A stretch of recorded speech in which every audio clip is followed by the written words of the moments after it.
Good evening, Mr. and Mrs. North America, or wherever you may find yourself. I'm Silver Sterling, and are you ready for a mystery? Hexaco Motor Oils presents the Hexaco Mystery Radio Hour, sponsored by Hexaco. Tonight, we bring you tales from the gritty streets of Chicago with Gunn for Hire.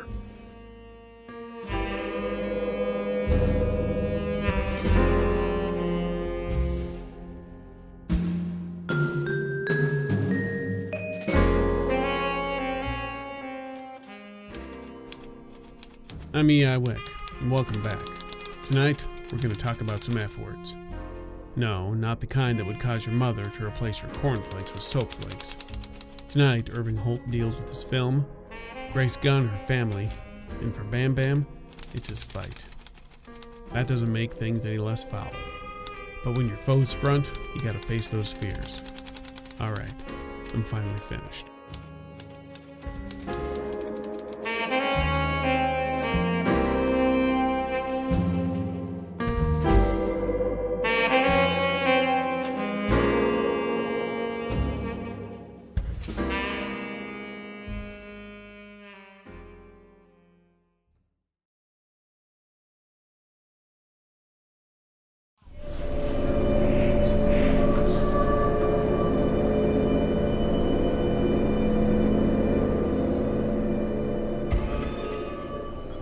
My worst picture was an accident. By this time I thought I had seen it all. I'd seen the fog of war in its truest form, a macabre fireworks show that starts its act at the same time every day and ends like every show you've ever seen. Sudden, and with only you and those around you to discuss what happened. Except this time, there were no fairy tale endings. There were no Nickelodeons. Like the sinking of the Lusitania.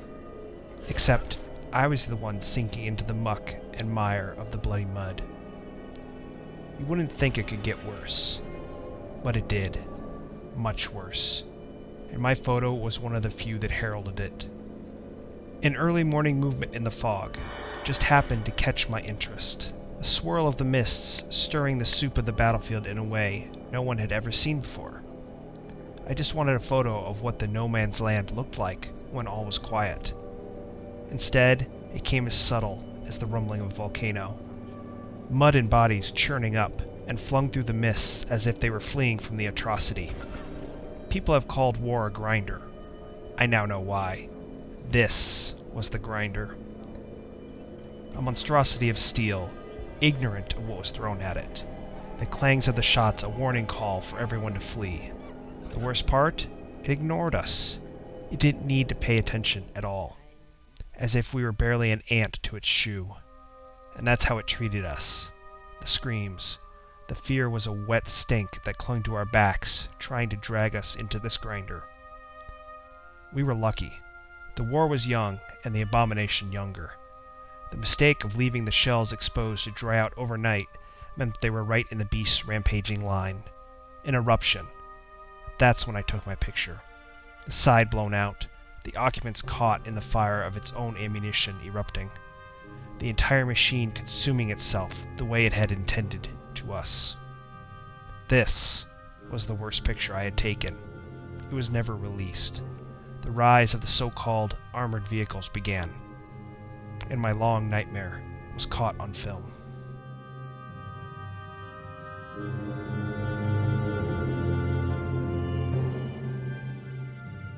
All right, so Irving, you are off developing Teller's camera. Go ahead and let's do another, essentially another camera check. Or wait, did I gave you your last thing right off the bat, didn't I? You just gave me a +2, so if I don't fail it. Oh yeah, right, okay. Right, so yeah, +2. Yeah, I got a 2 again.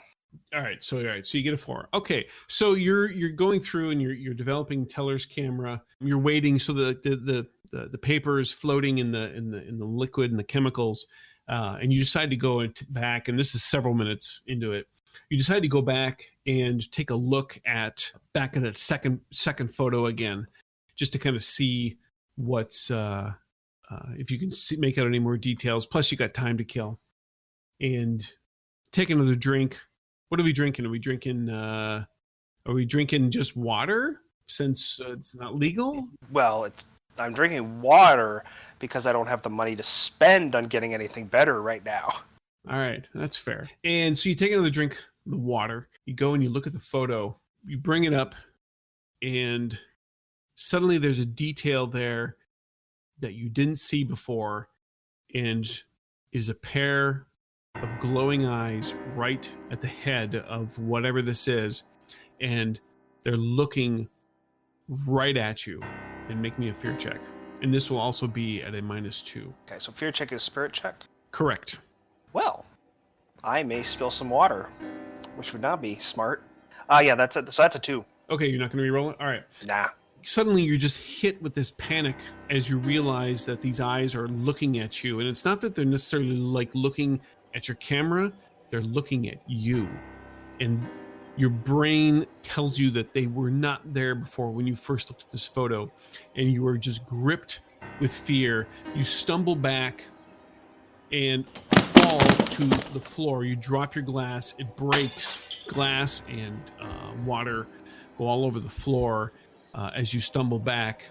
The red light bulb in your dark room begins to flicker and buzz and hum as you're kind of scrambling around there. Do you let go of the photo or do you hang on to it? So let's see. If I drop the glass, then I probably dropped the photo as well. All right, so you're down there and the light flickers a bit, and then it comes back on and stays on. And you're down there and you're just kind of breathing heavy and kind of catching, put your hands down, not necessarily to catch your balance, but to just kind of reassure you where you're at. That dread slowly begins to ease away. As the dread starts to go away, immediately, the next thought in his head is, oh no, I'm going to ruin the photo because it's going to fall in the water or something like that. And so I'm suddenly scrambling on the floor, trying to find it, to get it back up on the little hanging so that it's where it needs to be. As you do that, you grab the photo, and as you're scrambling to get back on your feet, your hand accidentally brushes against one of the pieces of broken glass, and you cut it. And you pick up the photo, and as you hang it back up, there's this small little rivulet of blood that kind of runs across the photo. And as you look, the red eyes, the red glowing eyes aren't there. In fact, you can't see any semblance of eyes. Yet something about the photo does appear different. Make me a notice check. 4. Whatever this was that you took a photo of, it almost seems closer in the photo, as if it's a bit larger than what it was previously. Not significantly, but it looks larger, like it has moved closer to you. Well, Irving, because actually, you know what? Let me make a spirit roll real quick. All right, so Irving sees this. And he knows it's impossible. Of course it's impossible. Why would it be possible? But he's that combined with getting cut, he's starting to make excuses in his mind. So he gets the other photos to hang and be back where they need to be to let them think, and he's going to just get out of there. And it's like he's making the excuse he needs to go wash the cut and wrap it and all that sort of stuff. But really, he's just scared, and he's just going to get out of there. You get out and you close the door to your dark room, and there's a resounding click. The next thing you realize is your eyes, they flick open, and it's the next day and you're lying in your bed.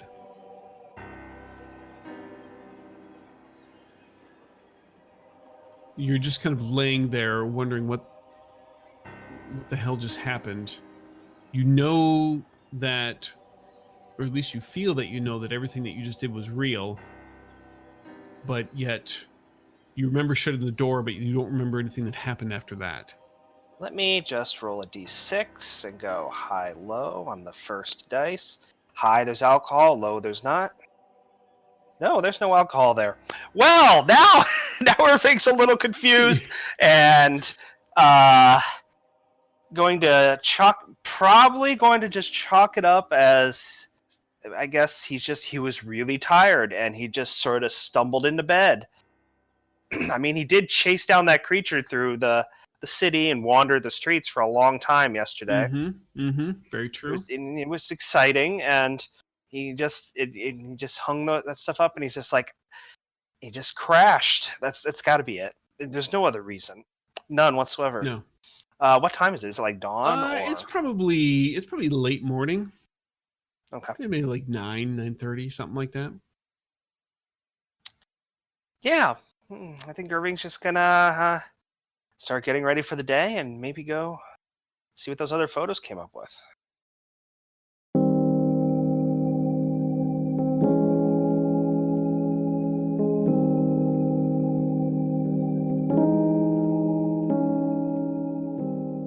Being a detective isn't all about murder, stolen jewels, cheating husbands, or other horrifying monsters.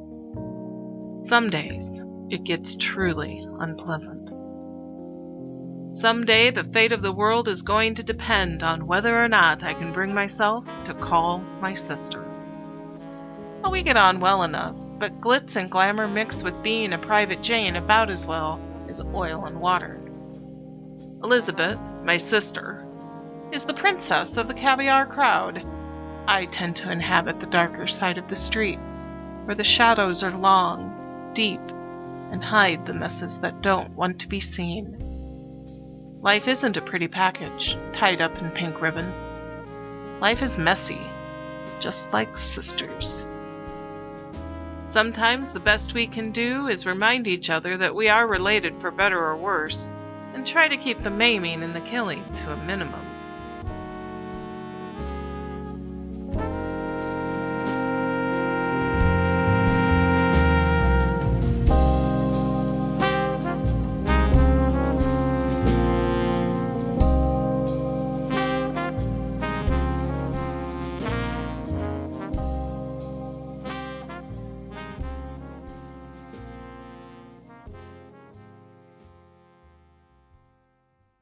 Bam Bam and Grace. So it's the next morning. What? Who wants to go first, or do you want to go together? I'll go first. What do you want to do then, Grace? So it's morning. You've got some of that information that you got from William, and of course you got other things. But what do you want to do? Well, I'm a little frustrated about what happened at the country club with Miss Thang not letting me in to go find Matilda. Right. Yes, his wife. So I'm pulling out my little ace in the hole, which would be my sister Lizzie, Okay. who is a socialite. Yes. So I'm going to call her up. You said it was 9 o'clock? Yeah, sometime around then. Yeah, it can be any time in the morning that you need it to be. 9 will be fine. Okay. That way she could be cranky at me for waking her up. So I will call her, and the plan of this phone call is to enlist her help with getting me into the the country club to try to meet Matilda, because I'm assuming that on some level my sister knows this woman. And you're doing this from your office? Yes, correct? Yeah, I'll go to my office and do this.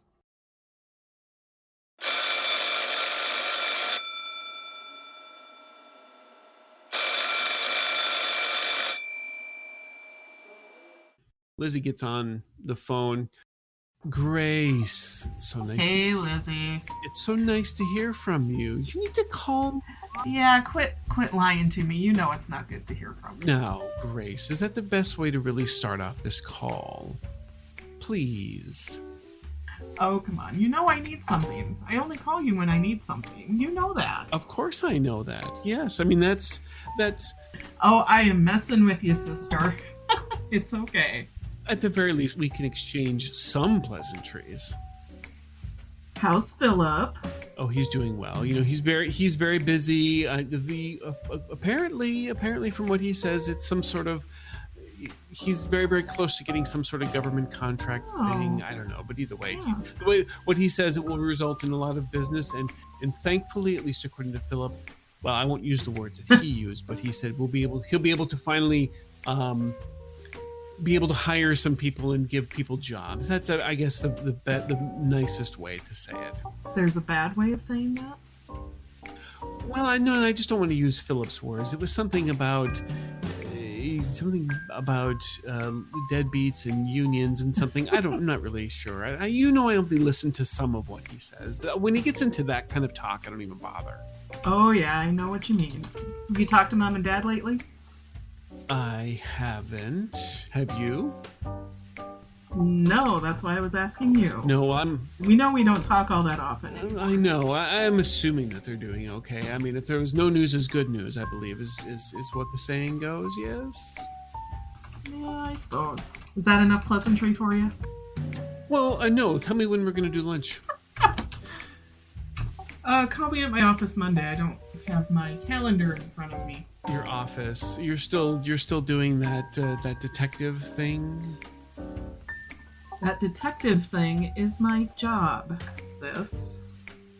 Yes. It just seems. I mean, sure, yes, what you're doing is wonderful, and you have told me many times about the people that you have helped, and I understand that, but someone like you, Grace, work just seems beneath you. You need to find yourself a good man. More to life than having a man hold you down. Well, I don't think that Philip really holds me down.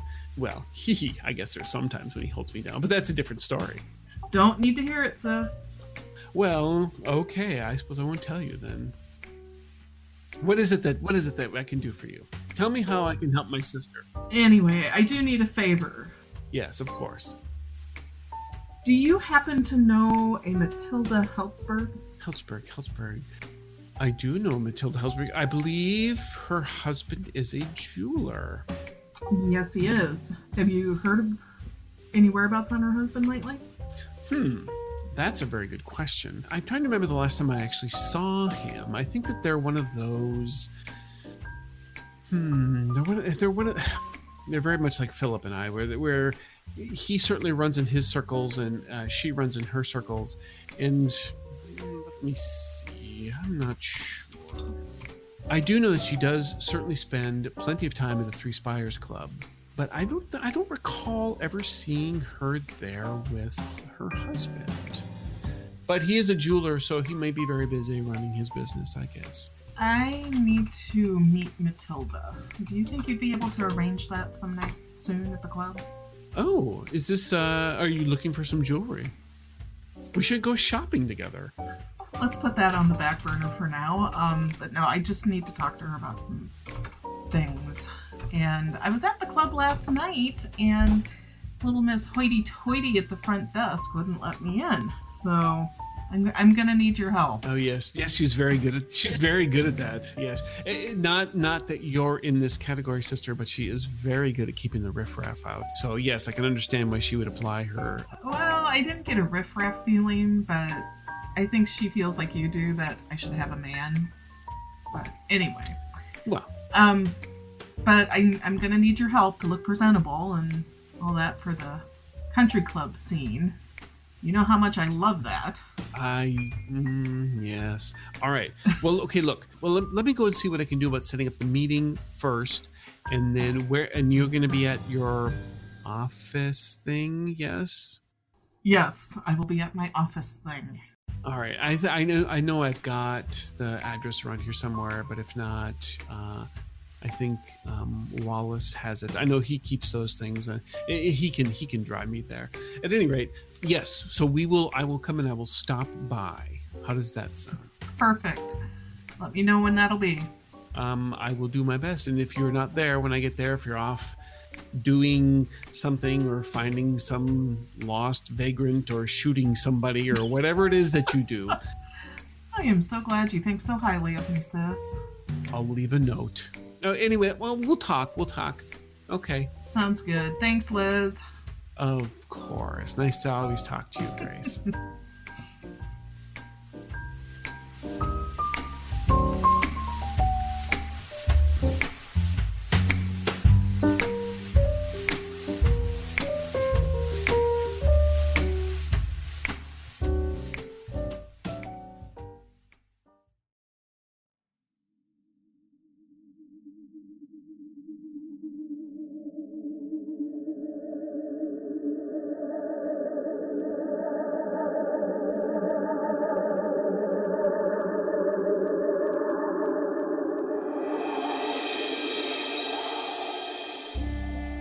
Foreboding rolled in my guts like the rumbles of a starving man's stomach.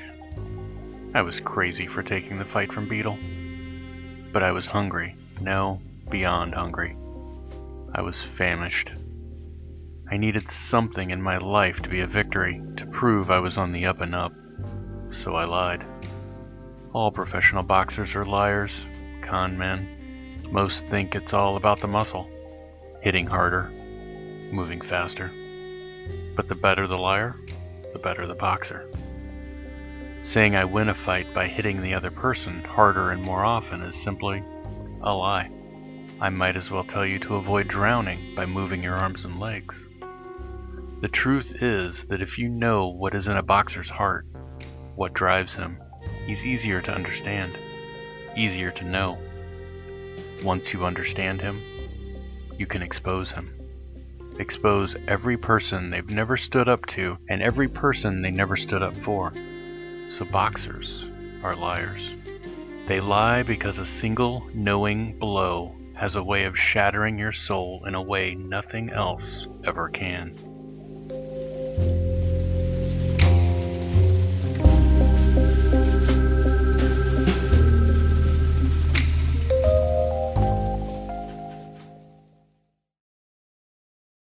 So Bam Bam, what's up with you, man?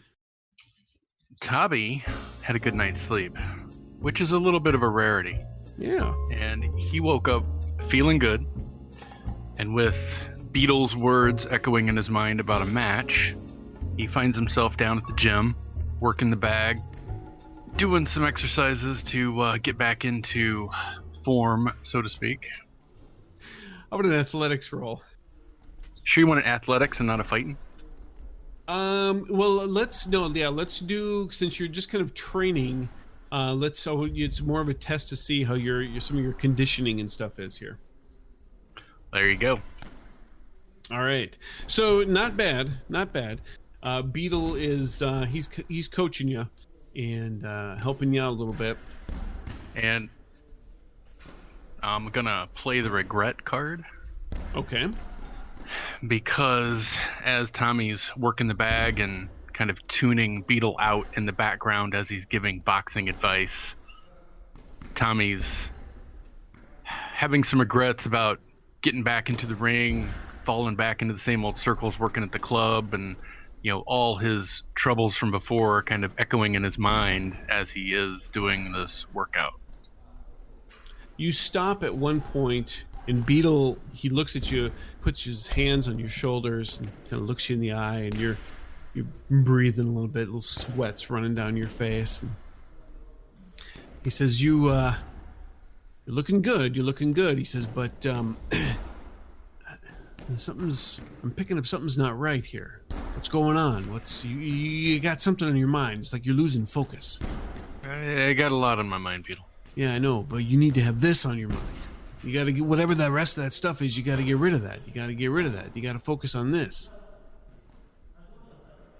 You're in here. You're training. You're getting ready. He looks around, and then you see him make a bit of a reaction. Then he turns back to you. He says, you got to get ready for this fight. This is important. This is really important. You keep putting all this pressure on it. What, you got something riding on this on the side? No. It's not that. He goes, I want to see you do right. He says, this is your second chance. You're out now. Now this is your opportunity. And I don't want to see you waste it. I want to see the first thing that happens to you now since you got out. I want to see that be a success. I want to see you win. I believe in you. Tommy just looks at Beetle. What? His eyes kind of looking past him, thinking to all the conversations that Beetle has given him in the past of pep talks before matches and everything else. And he's having a hard time believing that Beetle would be this concerned about him, but yet he wants Beetle to be this concerned about him. So he reaches out, puts his hand on Beetle's shoulder, hands all wrapped up, practice tape. Yeah, I appreciate the second chance. A lot of people don't look at cons twice. They just kick them to the curb as they're all used up. So I'll try not to let you down. That's good. That's what I want to hear. And he says, hey, you're not just a con to me. He says, I care about you.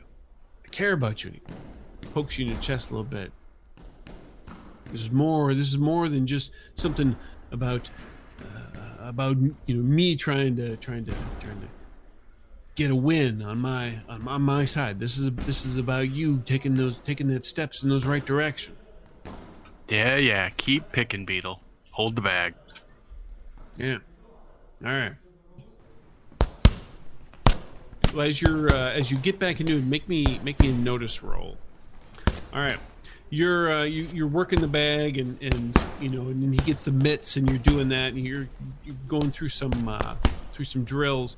You keep noticing from time to time that Beetle's he's looking around. It's not like he's overly distracted, but he's not staying as focused himself on you and what you're doing. Not to any detrimental effect, but it's like he's continuing to look at something, like he's sneaking glances or quick head turns or something. Next time he goes to do that, I'm going to try to do a light jab right in the gut, catch him off guard. All right. Just for the hell of it, give me a fighting roll. I want to see if he'll catch this. All right. Yeah, you got him. So yeah, you kind of tag him in the gut and he buckles real quickly and puts the mitts right to his stomach. You got me there. I wasn't ready for that one. So you were saying focus? What you got going on in your head? Nothing. I'm okay. I'm okay. You just. Are we both here, Beetle? I'm here. I'm right here. I'm right here in front of you. What are you talking about? All right. Let's go back to. Let's get back at it. Working. And you continue, but he still continues to do it, but he's more careful about it. He's doing things you can't figure out exactly what he's looking at, but he's doing things in a way to be more careful, more stealthy about whatever it is he's sneak looking at. But after a couple hours, you do finally finish your training, and he's like, okay, looks good. When I hit the showers, I'm gonna just make a hard long look around the gym, see if I notice anybody that stands out like they shouldn't be here. Somebody in a nice suit where everybody else is wearing training clothes. Make me a notice check, and since you're making such an effort to do so, I will give you a +2. 7. You do notice someone in there not dressed in the way in which you're saying. It looks almost like it's there's nobody in here dressed like that. But you do see someone that you kind of recognize, but you're not sure where. But you're also, even though I know you've only been out for 3 weeks, he rings some bells in you in regards to crime or some of the more seedy type things that you had to do in the past. And there's plenty of other guys in here as well, and you have a regular, genial relationship with them as far as that goes. Beetle has vouched for you since you've come back to the gym, and so they do treat you fine, because everybody here has got a little bit of a past in some capacity. But this guy, he kind of stands out because you have not seen him in here in the past. Well, you're not actually sure. Maybe he's been here since you got back, maybe not, you're not sure, but there's something about him, you recognize him from someplace, you just can't quite put your finger on it. Okay. Well, I'll go about my business and just try to sneak a look at him every once in a while and see if him and Beetle have any conversations now that I'm done training with him. They do not while you're walking around there, but how long are you going to linger before you hit the showers?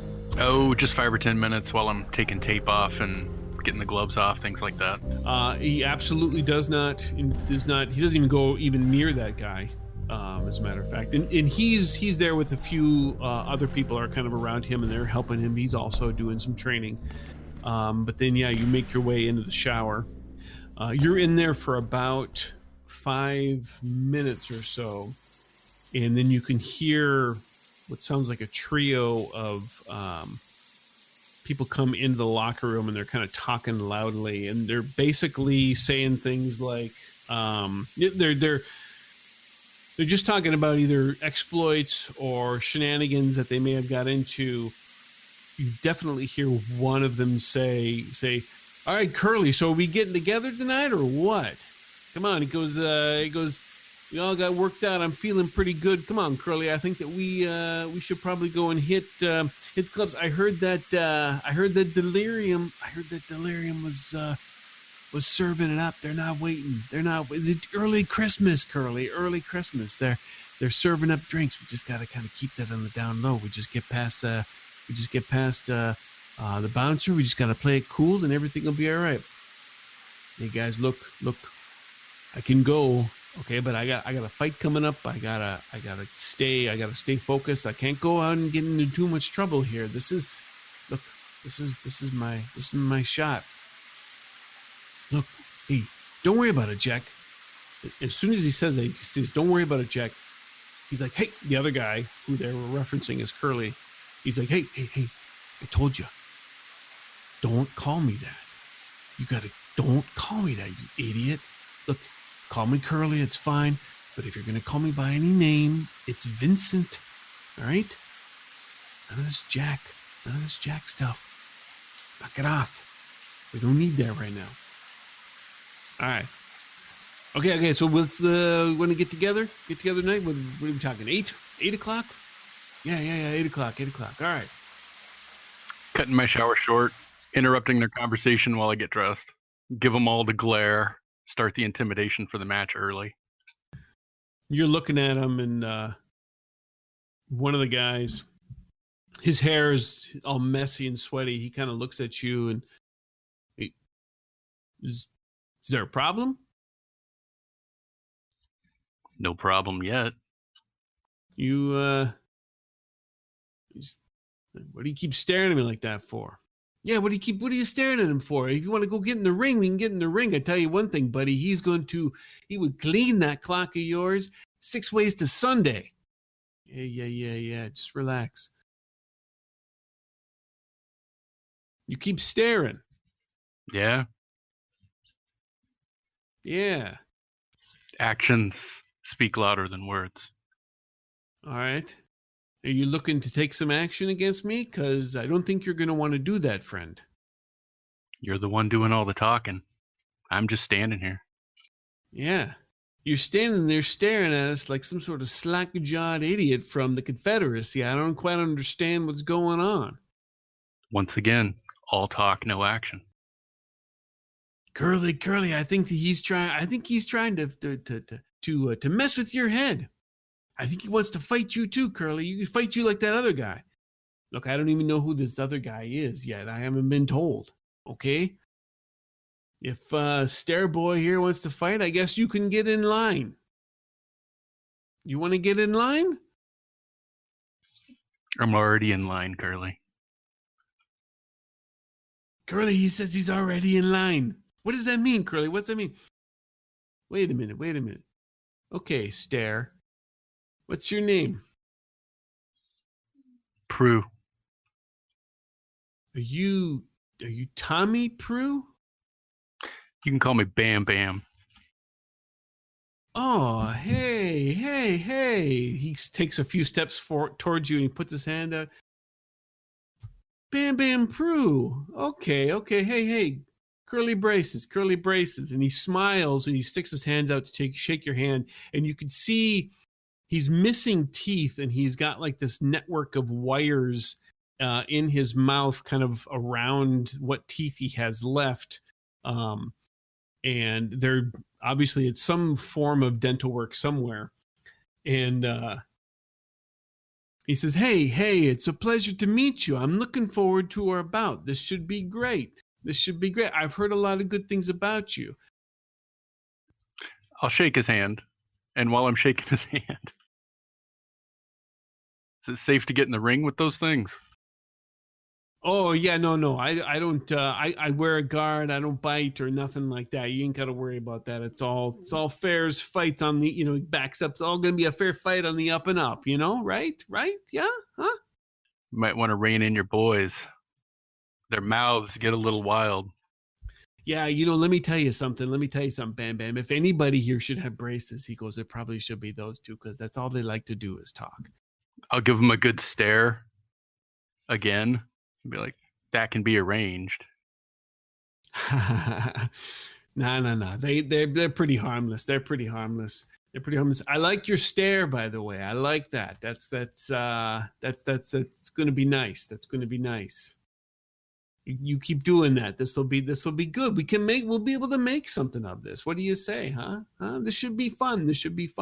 I've been a while since I've had a fight too, so I think this will be good. I'll slam the locker closed and just walk away. Okay, hey, it was good to talk to you. We'll see you. In a couple weeks, right? Yeah, I'll be there. Yeah, you know what? I'm going to be there too, Stare Boy. And you better. Oh, I'm gonna, and it's gonna be fun. Let me tell you this right now. Yeah, I hope you got some good people in your ring, because they're gonna have to, carry you out. When it's all said and done, right? Yeah. And this isn't Curly running his mouth. This is one of his entourage. No, that is actually Curly, because he was like he was giving you this weird friendly vibe that you slammed the locker, and actually when you slammed the locker, you saw his eyes flinched a little bit, and like he didn't like that.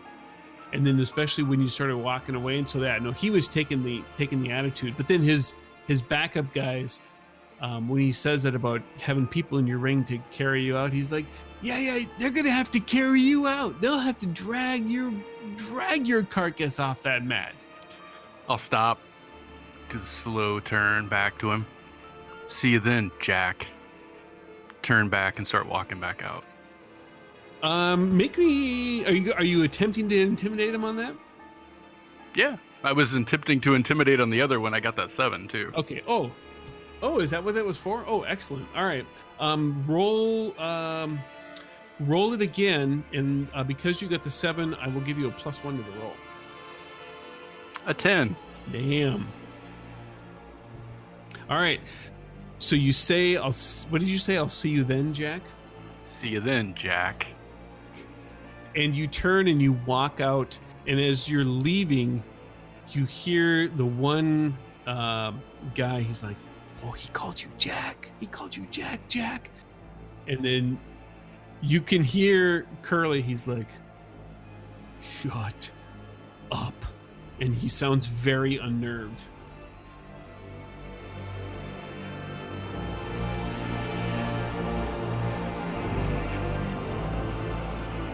And now, some wondrous words of wisdom about products to make your life better.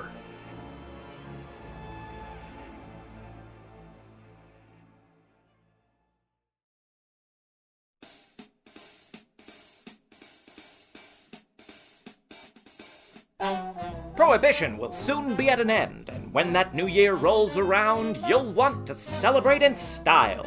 And we can think of no better way than with a tasty glass of Smilin' Jack. Smilin' Jack gin is the drink of choice of the captious connoisseur.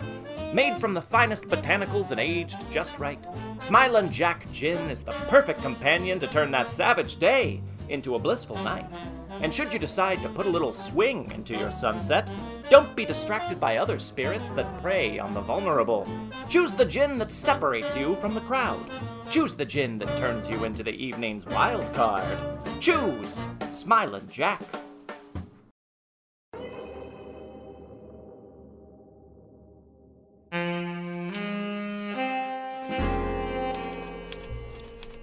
Well, the blocks are building, like one of those fancy Frank Lloyd Wright joints.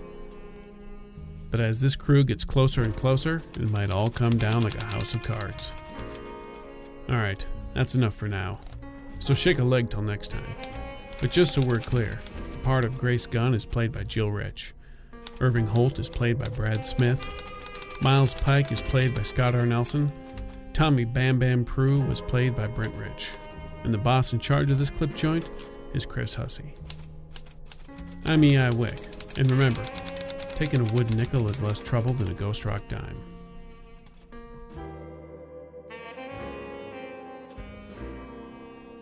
Thank you for joining us for this episode of the Hexaco Mystery Radio Hour. This game references the Savage Worlds game system, available from Pinnacle Entertainment Group at peginc.com. It is unofficial media content permitted under the Media Network Content Agreement. This content is not managed, approved, or endorsed by Pinnacle Entertainment Group. Certain portions of the materials used are the intellectual property of Pinnacle, and all rights are reserved. Savage Worlds, all related settings, and unique characters, locations, logos, and trademarks are copyrights of Pinnacle Entertainment Group. Leaving a 5-star review of this podcast not only helps everyone here at the Hexaco Mystery Radio Hour, it's also your civic duty. When doing so, please search for Fear the Boot Actual Play. Hexaco wants to remind you to make your car run like magic and always use great Hexaco products. Until next time, I'm Silver Sterling, reminding you to always keep one eye on the shadows.